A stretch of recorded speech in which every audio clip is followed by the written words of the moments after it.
Without further ado, I'll invite Joe Bloom, Product Manager for Jamf Pro, out to the stage to tell you about Jamf Cloud. Thank you.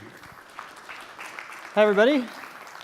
So I'm the Product Manager for Jamf Pro, as Michael said.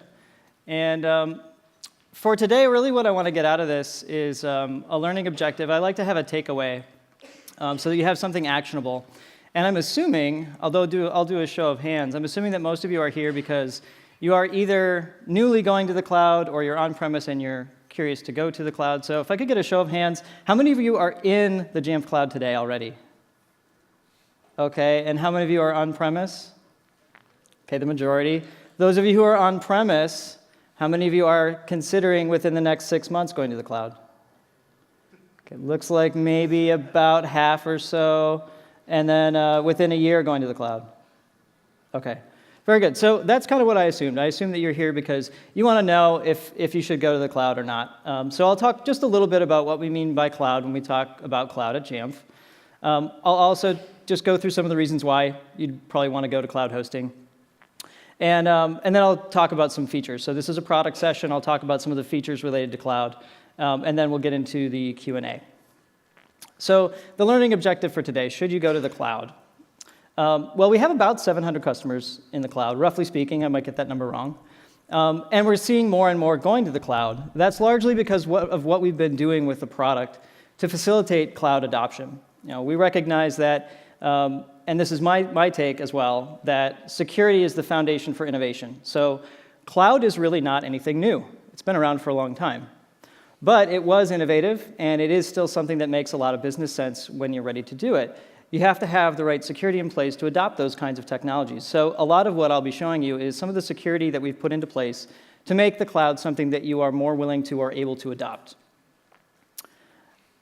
As far as cloud, when we talk about cloud, so Jamf Cloud, it is a single-tenant environment, so not multi-tenant. If you look at Jamf Now or Jamf Nation, right, you have with Jamf Nation, it's one URL. You log into that URL, and so you're in that environment, multi-tenant environment. And then Jamf Now is very similar, although you do have a unique URL. And so what we talk about when we go with Jamf Pro is it's a unique URL, it's your own database, it's a single-tenant environment.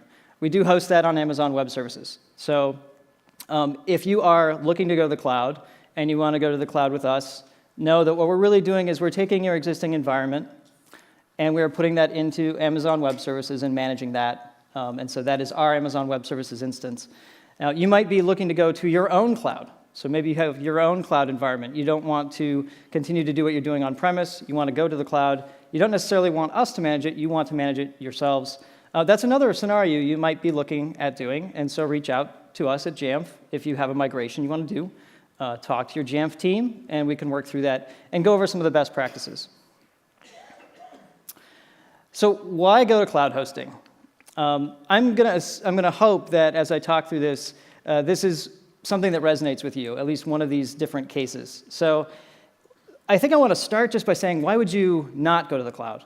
The reasons to not go to the cloud might be some of those security concerns that just aren't addressed yet. And talk to us about those things if there's additional things that you need to satisfy your InfoSec team and go to the cloud. You might have a really robust infrastructure in place already. And so if you already have the infrastructure and you're set up for it, it's the way you want it, OK, it makes sense to stay in that environment. You might have, however, a desire to eventually strategically push cloud first. So even if you have a robust infrastructure, maybe there's some initiatives that you just can kind of start to put that in the cloud and let other people manage that, reduce the investment that you need to continue to scale and support that infrastructure. Obviously, doing that will free up budget, frees up resources. If you saw Fletcher Previn's presentation earlier, all of those things that go into managing environments, when you start talking about Apple, the number of support cases and all those other things that start to drop, well, cloud hosting becomes another part of that way of lowering your footprint and getting more resources back. And also, the thing that I find interesting, I've talked to some people about, is just the upgrade of on-premise environments. So you might have a change freeze in place. That might be something that happens on a regular schedule. It's predetermined, so you have certain release vehicles. You might also be the kind of organization that has Say you're a media company or a marketing company, and we've got an election coming up, and you can't do anything right now because there's something going on. You can't mess with your environment. It might be an education, a higher ed, K-12. It's time for school to start. You can't do anything with your infrastructure during a certain time period. So if you have those kinds of change freezes that you need to consider, then going to the cloud with us can potentially alleviate some of that. Because if you need to update in order to support, say, a new Apple operating system, you can say, hey, Jamf, I'm in the cloud with you, and I need you to do this upgrade for me so that I can support the latest and greatest of Apple functionality, which is really what we want. So those are some considerations, and these are just some use cases. This might be you. I want to focus on my business and not running a data center. So if you're at that point where you're like, I'm going to have to start really investing in my infrastructure, or I need to start really going cloud, this allows you to go to the cloud, continue to focus your resources on your business activities where you can add some different kinds of value. The other is, again, kind of touched on, it's time-consuming, it's expensive to manage and maintain. When we're maintaining it for you, then you have less to do, so you get that time back. As well, you might need just an easier way to manage a global or a remote workforce. So to give you an example, I was talking to a customer who had a variety of sites, 50-plus sites in one metropolitan area, but those were all on different firewalls. And they needed a way to basically get everybody to talk to the same thing, to get packages through, for example, the Jamf Cloud Distribution Service. Going to the cloud allowed them to basically accelerate the time to get the devices managed and software provisioned by a good 6 to 12 months. Just because instead of tying all those networks together to make it happen, we were able to go to the cloud with them and accelerate that. So from a security standpoint, if you need to get your devices managed, you can do that a lot faster if you go to the cloud. The other thing would be to scale for business growth or Apple device usage. So again, if you're seeing rapid growth as an organization, you're hiring a lot of people, onboarding a lot of people, seeing a lot of new devices coming into your environment, that obviously has an impact on what you need to support that device growth, to have a highly performant environment. Working with us through that allows us to help you scale when you're ready. We like to talk about that at Jamf, meeting our customers where they are and knowing where they want to go so that we can give you what you need today, but as you start to grow, we can grow with you and you can help you on that path. The other reason would be that it is, by default, public-facing. So you don't need to worry about opening something up in the DMZ, installing it, making it publicly facing. We're already, once you're in the cloud, we've got the infrastructure there. It's public-facing. You don't need to worry about those components. Now, the other thing I want to point out, and I'll get to this a little bit later, is that when we talk about going to the cloud, there might be, because of some of the functionality that you want, there might be a desire to install some things on-premise, and I'll talk a little bit about that, how you can connect your internal infrastructure with our cloud to leverage the benefits that you'd be accustomed to in an on-premise environment. So just a few things. This is nothing new. You can find this on our website. 24/7 availability, multi-tiered backup, 30-day backup of the management environment, 99.9% uptime. Data centers. We have data centers in the United States and in Europe. So Frankfurt, Germany came online recently. And we are looking to expand. So right now, Japan and Australia are places where we're looking to go. Again, this is twofold. One is we know that we are growing globally. We have more customers in more places. The other is that there are different security requirements. In Japan, for example, you might be an organization that needs to make sure that all of the data is hosted in country. So we want to make sure that we are there for you, where you can still get the benefits of cloud, but satisfy your security requirements. So I want to talk about the features that we've put in. So again, this is a product session. When we started to look at our cloud offering, we started to notice right away that in order to encourage people to adopt it, to make it available, we needed to have the right security in place. So you'll see that we did some work on single sign-on with a SAML 2.0 spec to allow you to use your identity provider for secure credentials into your systems. We also worked on the Jamf Cloud Distribution Service. We have an LDAP proxy server. That is part of a new component. It's the infrastructure manager, and I'll go into that in more detail. But this is one of those things that you would potentially install on-premise in your DMZ to allow you to do LDAP in a more secure way. We also, if you are custom hosted with us, talk to us about custom hosting. We can do some additional things from a security standpoint to do things like IP address restriction. Now, as I go into this, I will talk a little bit about what's coming next. So most of the things that you see on this screen, these are things that exist today. So if you're not aware that we have a cloud offering, guess what? We have a cloud offering. That came up at Microsoft Ignite. I was talking with some people, and they had no idea that we could do a cloud offering. They also were not aware of the features that we've put in place to allow you to use that. So some of this is just awareness of what came out in 9.9.3, what came out earlier in 2016, and then I'll talk a little bit about our 2017 plans. So I first want to talk about the Jamf Cloud Distribution Service. So this is hosting your packages in the cloud with us to allow for better distribution.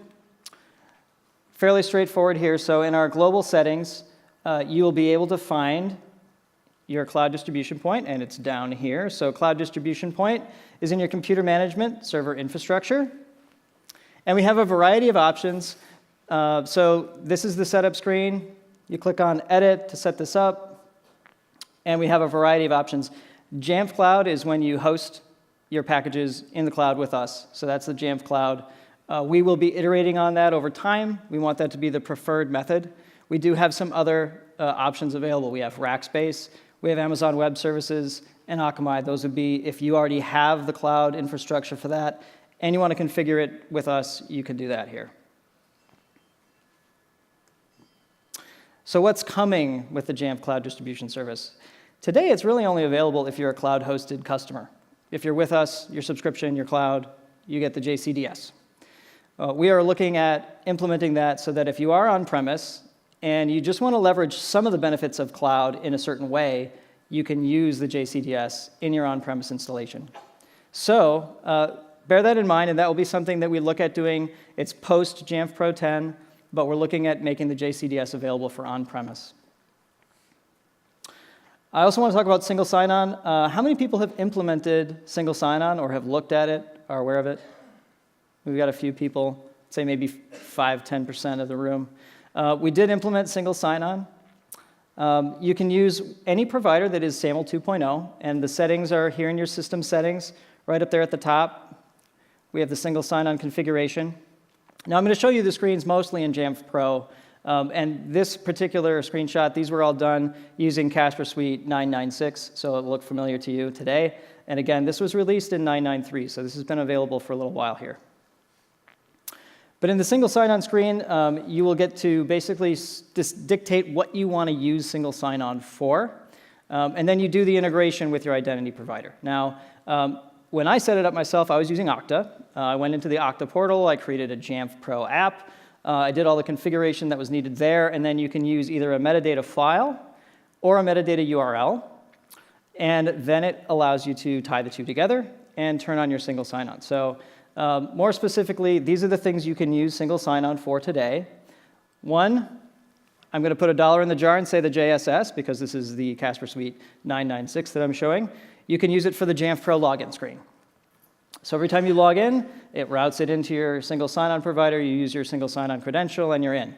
Now, I will point out, we have put in a failover URL. That's pretty typical. That failover URL allows you, if for some reason something's not working right, you can actually still log into your Jamf Pro instance. It is tied to permissions, too. So as I said, security is very important. So even though there's a failover URL, only people with a specific single sign-on role and permission would be able to use that failover URL. So you can configure that to work for you the way that you need it to be. You can also allow, if you want, bypass for everybody. Now, that kind of defeats the purpose of single sign-on. It means that anybody can go to the login screen and log in with their normal credentials, but you do have that option if you need to use it. We've also enabled it for self-service. And so for self-service in its current iteration, you can do this again today if you want. And as we release the next version of self-service, that new one that you've been seeing, we will be putting in the single sign-on for that as well. And then lastly, we've enabled it for user-initiated enrollment. So if you're not doing DEP on all your devices, you still have some of that manual enrollment process. We can use the single sign-on as part of that enrollment to get those devices enrolled. The other thing I just want to talk about very briefly is the providers that we support, right? And I want to be very clear about what that means when we say single sign-on provider and supported. The ones that you see listed here, so Active Directory Federation Services, Okta, OneLogin, Ping Identity, Shibboleth, These are specific identity providers that we have worked with and integrated with and tested with. So we know how it works. We've tested it to make sure that it works. We've got documentation on how to do the setup, and we can help you through that process. So that's just the ones that we've looked at specifically and been testing with. Now, if you have another provider that you want to use, Google is a very good example. You can use the SAML 2.0 spec, and you can configure that, and you can incorporate that as well. So we wanted to be very flexible. That's why it's SAML 2.0. But we did look at some of the major providers of single sign-on functionality and incorporate them here as well. Now, why did we do single sign-on? We did single sign-on because it was really looked at as a way of securing the login to Jamf Pro. We had a lot of requests that were also for two-factor authentication. And we looked at, well, two-factor authentication, single sign-on, what does that mean? By and large, our customers told us that they want SAML 2.0 and single sign-on, and that meets the requirement.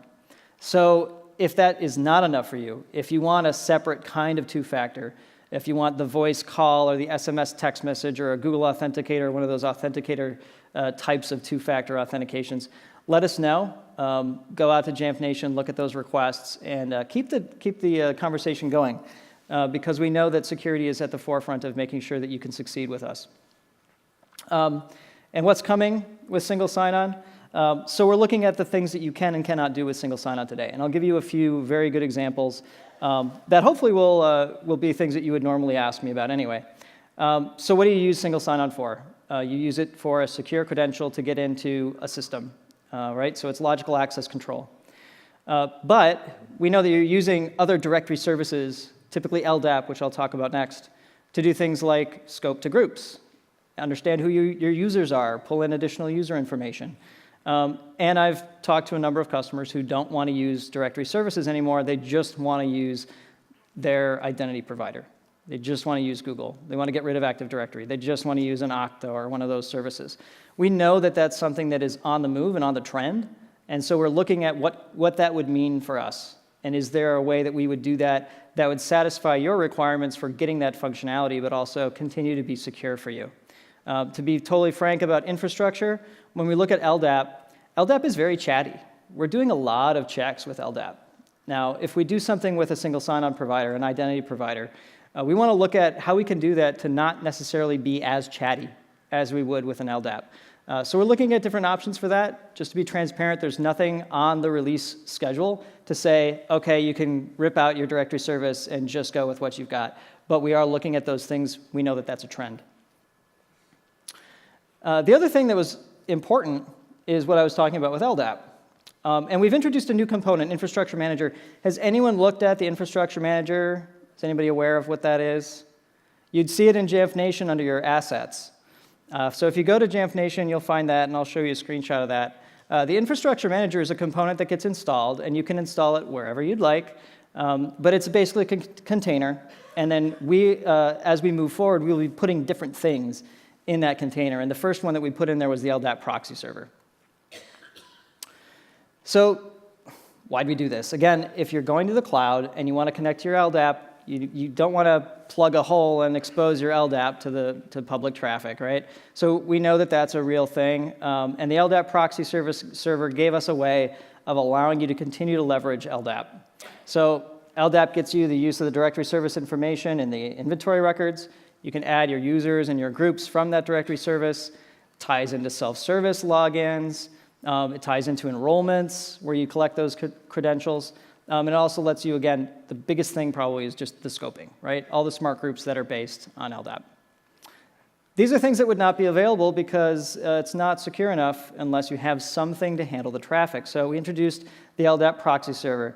Again, it's located in the Infrastructure Manager. I'm going to try to use the little pointer here. There we go. In your Jamf Nation assets, you'll see that. We'll be iterating on this. It's a separate component.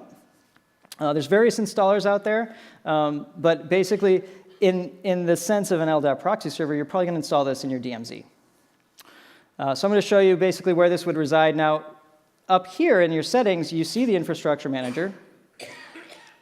Once you click into that, you're not going to see anything until the Infrastructure Manager has actually been installed. So here I'm showing a screenshot of the one that I enrolled.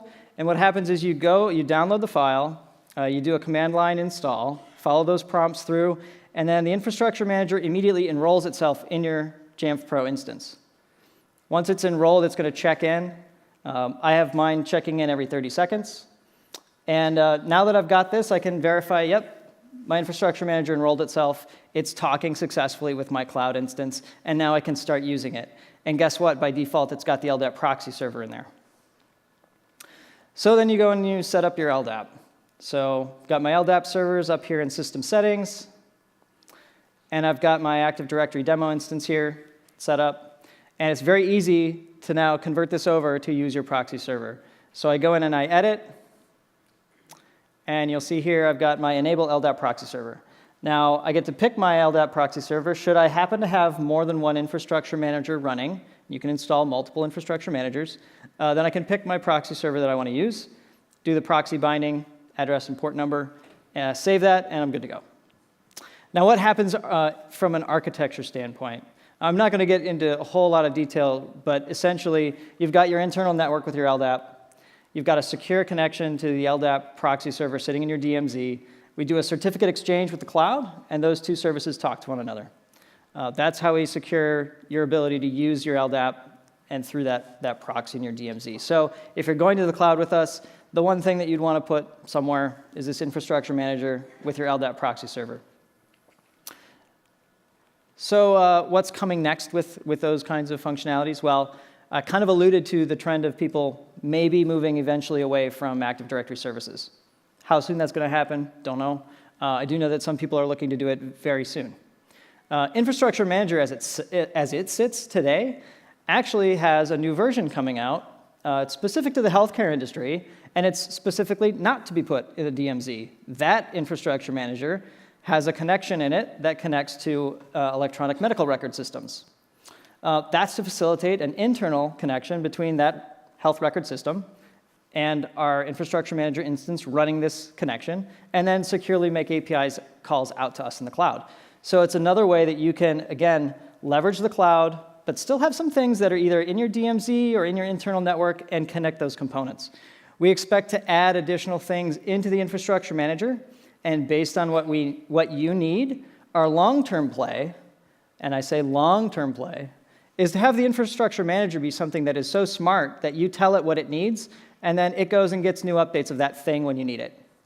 We're looking at the ways of keeping that container up to date with what you need, so that when you do releases, you don't have to worry about one more thing that you need to work through. Now, once it's up and running, you could upgrade your Jamf Pro instance, and you really only upgrade your LDAP proxy or your infrastructure manager when you need to. It's a separate component, so you don't need to update it unless we have a new version that we'd like you to use. So it's a separate installation, totally separate cycle. So I talked about some of these future considerations. I'll just kind of do a little recap and talk about some other ones. We're looking at the JCDS, what we can do there to make that more available for on-premise. We're looking at the future of single sign-on, the identity provider hooks. We're looking at infrastructure manager as a thing that we can support in the long term and how that communicates with the other parts of your infrastructure. And if you saw Jake's presentation on our product strategy and direction, one of the things that we look at with cloud, because we really do want to push more and more people to the cloud, and more people are because of some of these things that we've put in place, we really want to start looking at how we can give some more control back to the IT admins in the cloud. So some of the limitations of cloud, I think, are worth noting. You don't have direct access to the database anymore. So if you need direct access to the database, well, you might need to stay on-prem until you're able to, or you find other solutions for what you need to do by having virtue of direct access. So you don't have direct access to the database. You also don't have direct access to the server. So if you need to restart the server, you got to call us to say, hey, restart the server. Now, the thing is, again, it's managed by Jamf, so we're monitoring everything, and we're trying to keep you up and running as best we can. So as we look at 2017 and going to the cloud, we know that there's some kinds of functionality that you'd want to retain. Now, we don't want you to have to say, OK, I'm in the cloud with Jamf, but I'm still managing everything myself. We don't want to go that way. The idea is to take some of that burden off of you. But give some control back. So if you have feedback on that, we would love to hear what are those things that you still want to be able to do when you're in the cloud that you would expect to be able to do. The other thing that we're really focused on from a roadmap standpoint is scalability, stability, and performance of the infrastructure. You might have heard some other presentations or product strategy conversations about what we're doing in that. So we have teams dedicated to the initiative of stability, scalability, and performance. That means performance testing across the different environments that we have for you. That means actually some work that we're doing on the data access layer. There's a lot of things that happened in 2016 that you don't really necessarily get to see. We implemented some things in the data access layer and actually introduced those with our 9.9.3 release so that we could start to get a feel for, is this the way to go? Is this going to work? We're really pulling apart the presentation of the user interface and the data access layer of that to provide more flexibility for both things. The long-term play there is it gives us more ability to iterate on the user interface. It also gives us a greater ability to do more with the database.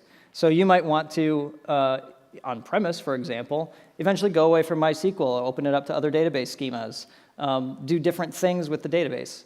The data access layer allows us to get to that point, but it's really focused on the stability, scalability, performance. So we've implemented for buildings and departments, and we did some testing, and validated that basically this architecture is good. It's going to give us a lot of benefit, more throughput on API calls and whatnot, so that you can have a more stable environment. So that's something that we have multiple teams focused on. It's the work on the database, it's the work on load testing, and it's finding those things that we know that we can go and address. The other thing that we're looking at in the long term is reporting and integrations. So you might have different reporting needs. You might want Jamf Pro to provide all of your Apple reporting, and that's what you want. You don't need anything else. We know also that people want to integrate with other business intelligence tools. Now, if you're on-premise and you have direct database access, you can do more with the data. You can do connectors to get that data pushed out into Tableau or Splunk or Geckoboard or any of those other tools that can leverage direct database access.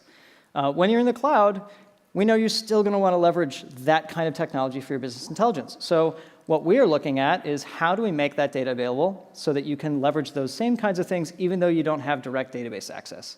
What does that mean? What does that look like? So we're going through that exercise so that we can provide the kinds of reporting integrations that you need, even though you don't have that connection to the database.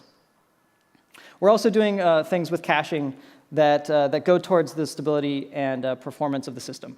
So read-only caching of certain items.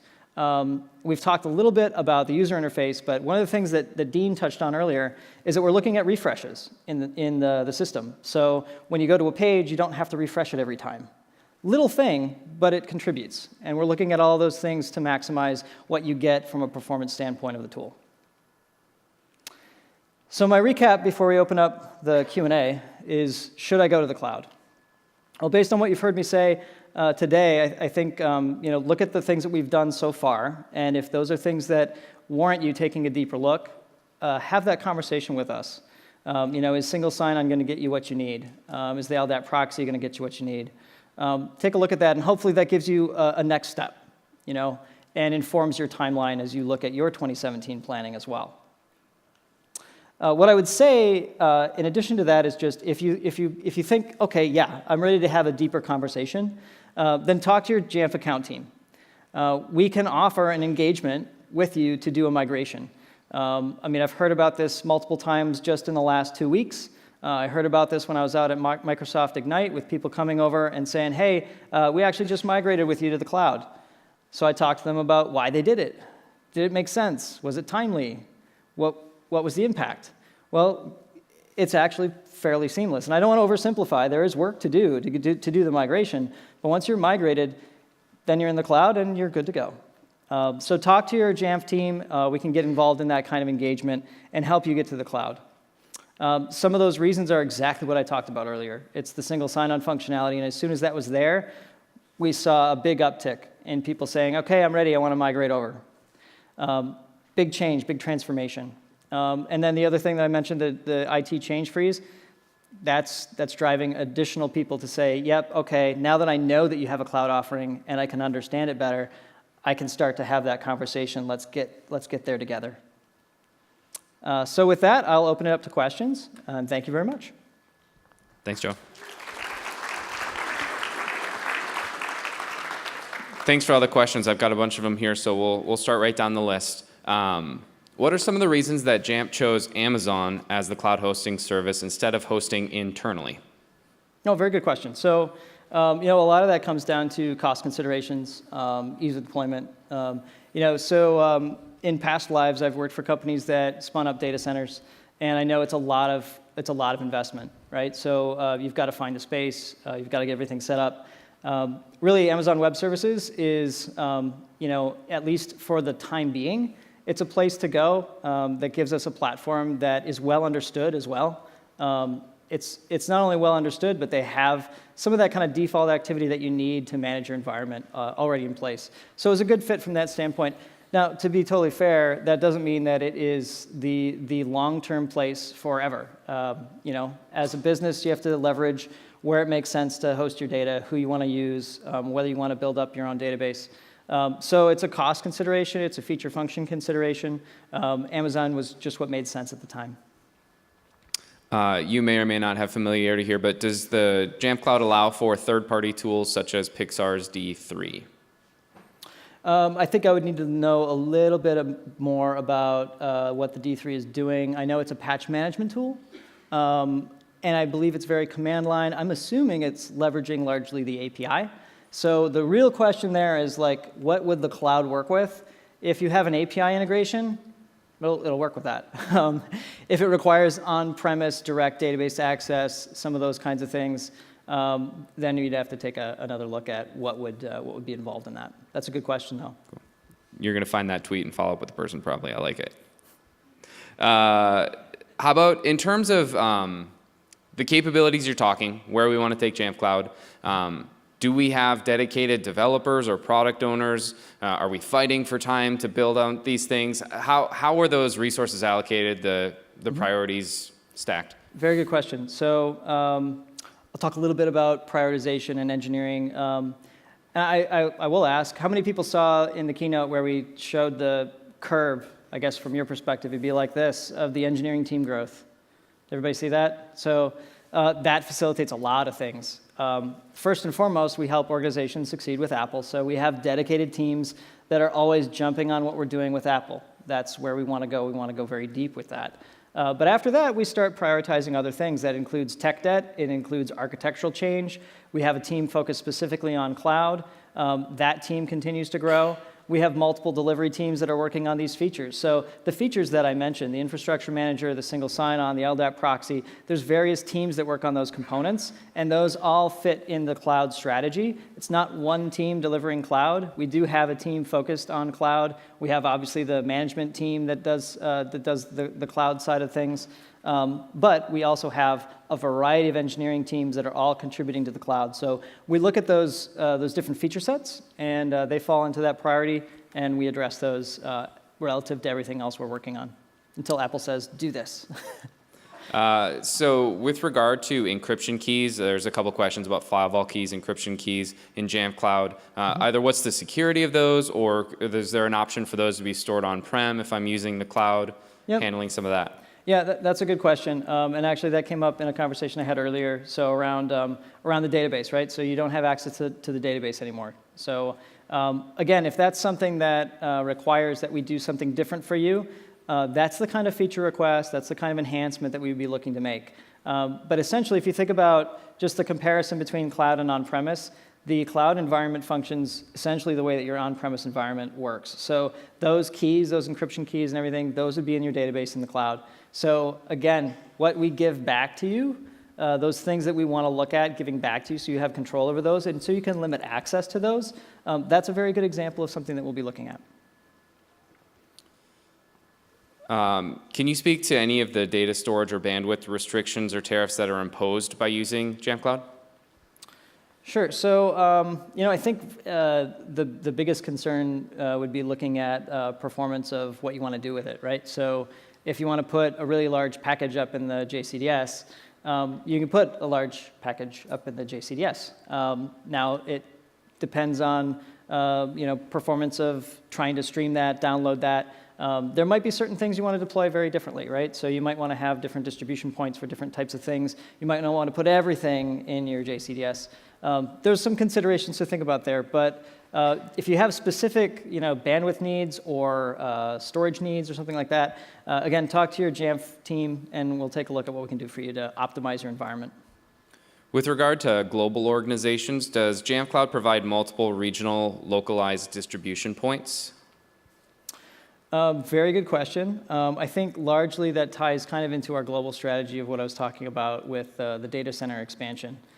So from a data center expansion standpoint, where we've been going with our Amazon instances is, as I said, it's North America and Europe today with the Frankfurt, Germany center, and then we're looking at Japan and Australia. So we'll be continuing to look at those, but otherwise, the distribution points, generally speaking, are the ones that you would typically set up and manage. How about with the data that is in the European data center? Is there, can we be sure that that data is not leaving Europe, is the question. Yeah, we've designed it that way. I mean, that's the short answer. The whole reason that we did the Frankfurt, Germany data center was for that. We knew that, now, okay, there's performance too, right? If you want to be as close to your data center as possible and you're not hopping across oceans, but largely that was the driver. So does all of this mean that on-prem is going away eventually? No, that's a good question. I'll say honestly, I don't think so. And the reason is there will always be certain organizations that need to have an on-premise, and I'll give a few examples of that.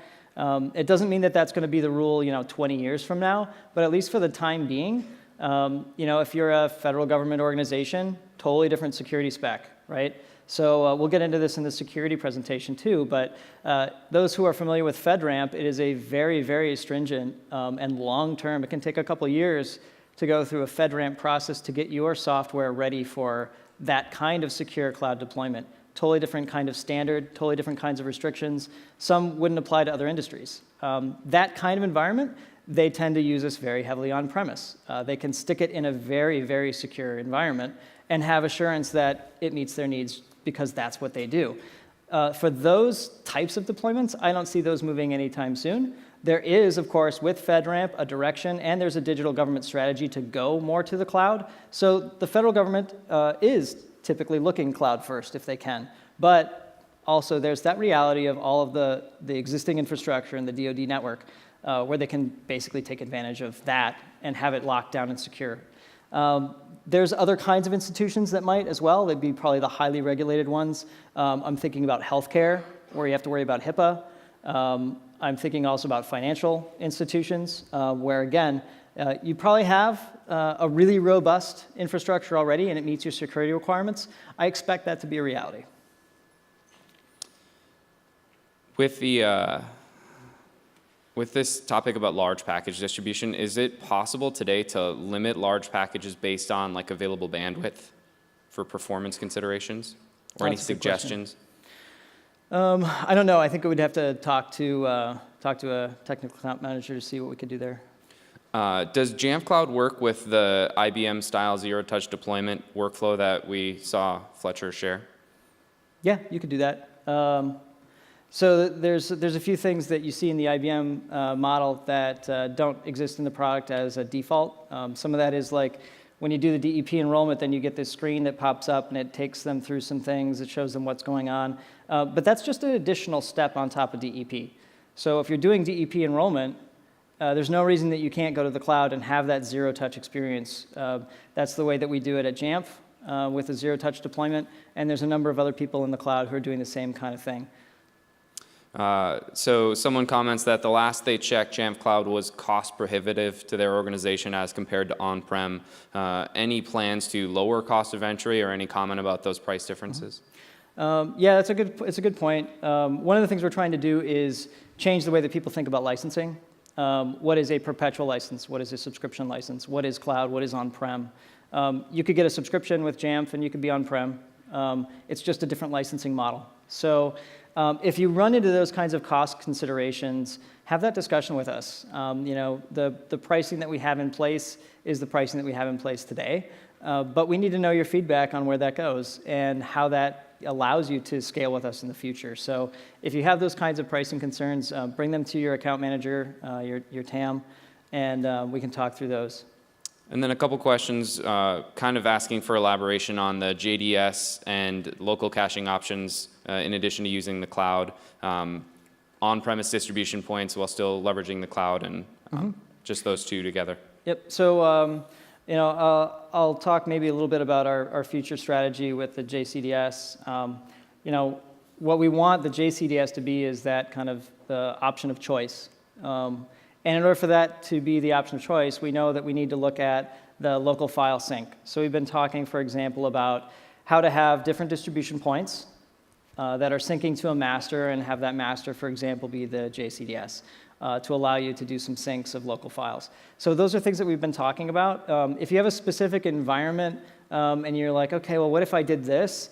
Have that discussion with us, and we can see what we can do to solve that problem and make it work for you. A question relating to splitting the data collection of app or client data for North America and not necessarily collecting that data in regions such as Europe, where maybe there's more privacy sensitivity. Any comments as it relates to Jamf Cloud and splitting that collection by geography? I think that's something we'd have to look at probably for future features. If I understand correctly, that would be like a GSX integration. And we'd look at maybe restricting where we're collecting that information. I'm sure there's maybe some things that you could do if you wanted to purge some of that data or something like that, but we'd have to take a look at that. People smarter than us to answer that question, probably. Yeah, you got it. We'll do one more for time here. The question is a simple one. Any ETA, people love to ask us ETA questions, and we love to dodge them, but ETA with regard to JCDS and on-prem and the tie-in to those, I know you touched on it being a strategy. Any more sense of when customers can expect the next iterations of those capabilities? Yeah, so I would expect us to be looking in the early part of 2017 for things like being able to use the JCDS and be an on-premise customer. So look for that in the early part of 2017.